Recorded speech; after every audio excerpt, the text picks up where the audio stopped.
வணக்கம். ஆகாஷவாணி.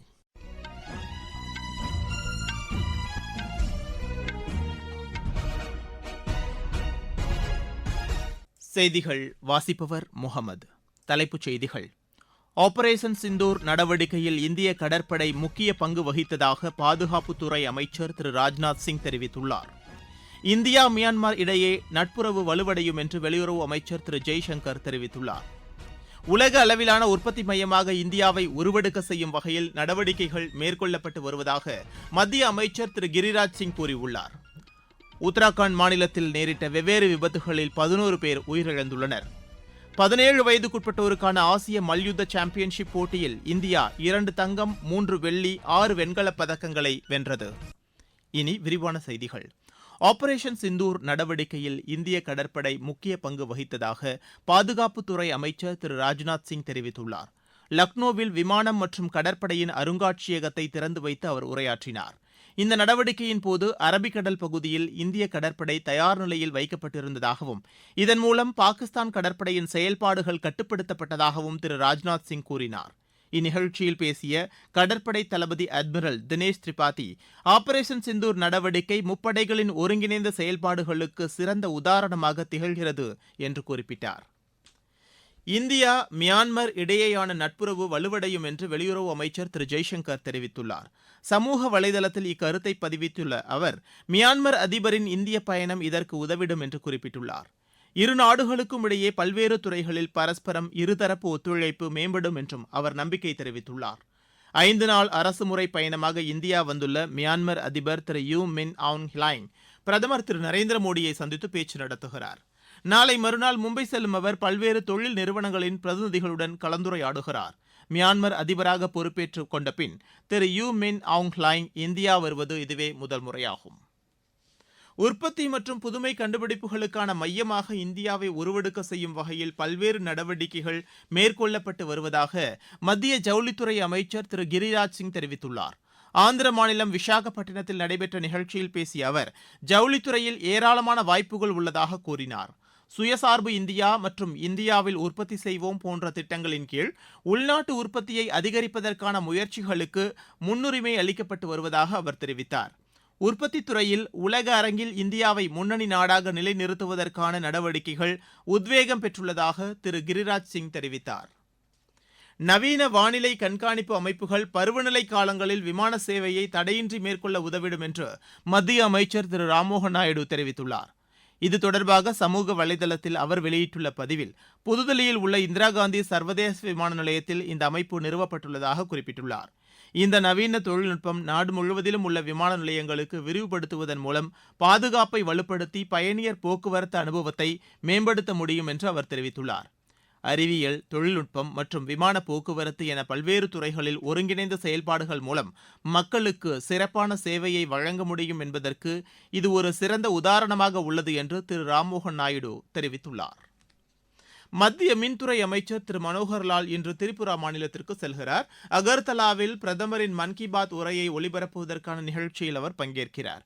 பின்னர் பிரதமரின் ஸ்வநிதி திட்டத்தின் கீழ் பயனாளிகளுக்கு நலத்திட்ட உதவிகளை வழங்கும் நிகழ்ச்சியில் அவர் பங்கேற்கிறார்.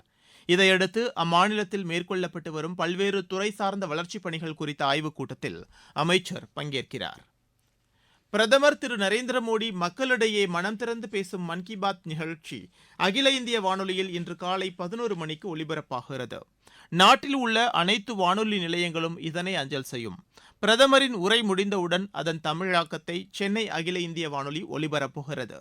இது இரவு 8 மணிக்கு மறு ஒலிபரப்பும் செய்யப்படுகிறது. தமிழகம் மற்றும் புதுச்சேரியில் உள்ள அனைத்து வானொலி நிலையங்களும் இதனை அஞ்சல் செய்யும். நீங்கள் கேட்டுக்கொண்டிருப்பது ஆகாஷவாணியின் செய்தி அறிக்கை. ஊரக வளர்ச்சிக்கான புதிய அத்தியாயம். வளர்ச்சியடைந்த இந்தியாவிற்கான ஊரக வேலைவாய்ப்பு உறுதி மற்றும் வாழ்வாதார சட்டம் ஜூலை மாதம் 1ஆம் தேதி முதல் செயல்பாட்டுக்கு வருகிறது. இந்த சட்டம் வருடத்திற்கு 125 நாட்கள் வேலையை உறுதி செய்கிறது. இதில் வாரந்தோறும் ஊதியம் வழங்கப்படுவது கட்டாயமாக்கப்பட்டுள்ளது. பணி முடிந்த 15 நாட்களுக்குள் ஊதியம் வழங்குவதை உறுதி செய்வதற்கான அம்சங்களும் இதில் இடம்பெற்றுள்ளன. ஊதியம் காலதாமதமாக வழங்கப்பட்டால் அதற்கான இழப்பீட்டுத் தொகைக்கும் இதில் வகை செய்யப்பட்டுள்ளது. வளர்ச்சியடைந்த இந்தியாவிற்கான பயணத்தில் மோடி அரசு தொடரும் சீர்திருத்த நடவடிக்கைகள்.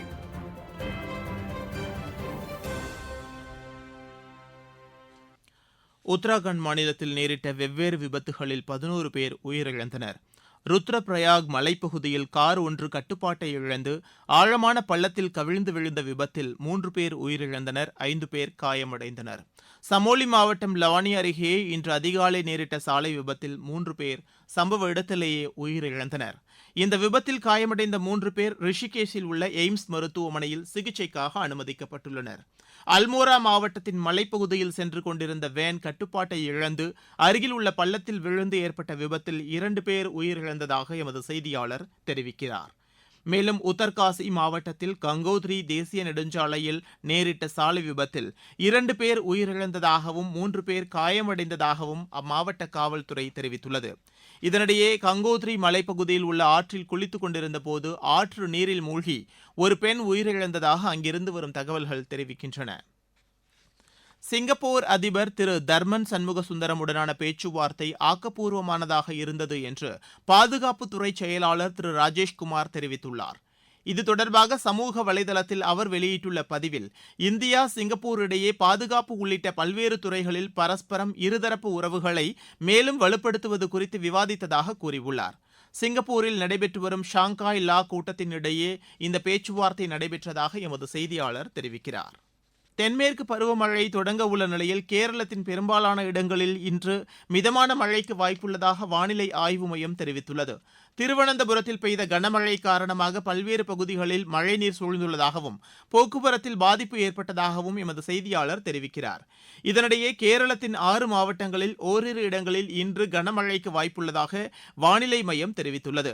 கேரளம் மற்றும் லட்சத்தீவு கடல் பகுதிகளில் ஜூன் 3ஆம் தேதி வரை மீனவர்கள் மீன்பிடிக்க செல்ல வேண்டாம் என்று அறிவுறுத்தப்பட்டுள்ளனர்.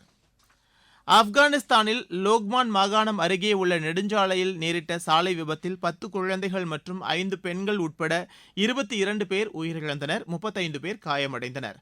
பாகிஸ்தானில் இருந்து ஆப்கான் அகதிகளை ஏற்றிக் கொண்டு சென்ற லாரி கட்டுப்பாட்டை இழந்து கவிழ்ந்து விழுந்ததில் இந்த விபத்து நேரிட்டதாக அந்நாட்டு சுகாதாரத்துறை இயக்குநர் திரு அமீனுல்லா ஷெரீப் தெரிவித்துள்ளார். 17 வயதுக்குட்பட்டோருக்கான ஆசிய மல்யுத்த சாம்பியன்ஷிப் போட்டியில் இந்தியா 2 தங்கம், 3 வெள்ளி, 6 வெண்கலப் பதக்கங்களை வென்றது. வியட்நாமில் நடைபெற்ற இப்போட்டியில் மகளிர் 73 கிலோ எடைப்பிரிவில் கரிமாவும் 43 கிலோ எடைப்பிரிவில் தீக்ஷாவும் தங்கப்பதக்கத்தை கைப்பற்றினர். நிகிதா 49 கிலோ எடைப்பிரிவிலும், ஆந்திரா 65 கிலோ எடைப்பிரிவிலும், தானியா 53 கிலோ எடைப்பிரிவிலும் வெள்ளிப்பதக்கத்தை கைப்பற்றினர். பாலாக், அனாமிகா, அக்ஷரா, சாக்ஷி, மன்யா ராஜ்புத், அனூஜ் ஆகியோர் தத்தமது பிரிவுகளில் வெண்கலப் பதக்கத்தை வென்றனர். 20 வயதுக்குட்பட்டோருக்கான ஆசிய தடகள சாம்பியன் போட்டியில் இந்தியா நேற்று 4 தங்கம், 1 வெண்கலப் பதக்கம் வென்றது. ஹாங்காங்கில் நடைபெற்று வரும் இப்போட்டியின் ஆடவர் 3000 மீட்டர் ஸ்டீப்பிள் சேஸ் போட்டியில் இந்தியாவின் நிக்கில் சந்திரசேகர் தங்கப்பதக்கம் வென்றார். உயரம் தாண்டுதலில் பசந்தும், நீளம் தாண்டுதலில் சானவாஸ் கானும் தங்கப்பதக்கம் வென்றனர். மகளிர் 200 மீட்டர் ஓட்டத்தில் இந்தியாவின் ஆர்த்தி வெண்கலப் பதக்கம் வென்றார். இப்போட்டியில் இந்தியா இதுவரை 7 தங்கம், 7 வெள்ளி, 3 வெண்கலப் பதக்கங்களை வென்றுள்ளது. உலகக்கோப்பை துப்பாக்கி சுடும் போட்டியில் இந்தியாவின் மனு பாக்கர், சாம்ராட் ராணா இணை வெள்ளிப்பதக்கம் வென்றது. ஜெர்மனியின் மியூனிச்சில் நடைபெற்ற இப்போட்டியின் கலப்பு குழு 10 மீட்டர் ஏர் பிஸ்டல் பிரிவில் இந்த இணை இப்பதக்கத்தை கைப்பற்றியது. பதக்கப்பட்டியலில் 2 தங்கம், 2 வெள்ளிப் பதக்கங்களுடன் இந்தியா 2வது இடத்தை பிடித்தது. ஐபிஎல் கிரிக்கெட் போட்டியின் இறுதி ஆட்டத்தில் பெங்களூரு அணி குஜராத் அணியை எதிர்கொள்கிறது. அகமதாபாத்தில் இப்போட்டி இன்றிரவு 7:30 மணிக்கு தொடங்குகிறது. மீண்டும் தலைப்புச் செய்திகள். ஆபரேஷன் சிந்தூர் நடவடிக்கையில் இந்திய கடற்படை முக்கிய பங்கு வகித்ததாக பாதுகாப்புத்துறை அமைச்சர் திரு ராஜ்நாத் சிங் தெரிவித்துள்ளார்.